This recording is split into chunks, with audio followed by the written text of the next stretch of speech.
Let's talk about some of the immediate costs that you're going to face when you're in the process of buying a house.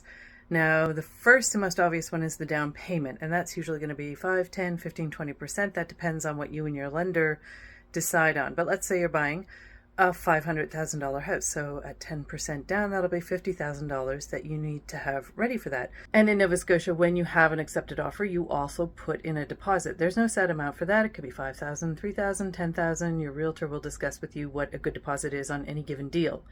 But that, when the deal actually closes and the house becomes yours, that becomes part of your down payment. So that's coming from the same pot. Now, the second set of costs you have to think about are closing costs. These are separate from the down payment.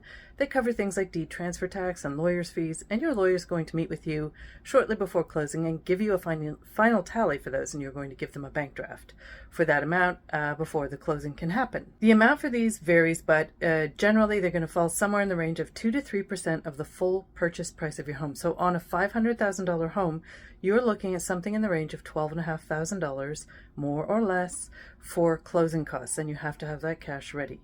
And the third thing you're going to be looking at are inspections, which I highly recommend if you're buying a home. So a home inspection in the Halifax area will run you $450 to $550 plus tax on all these services I'm going to mention here.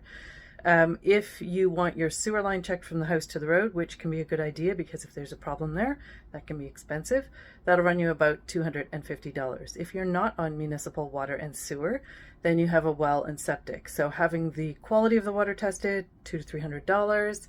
If you're having the quantity of water tested, $300 and up. And if you're having the septic system itself tested, which I highly recommend, is going to be $350 and up for that as well.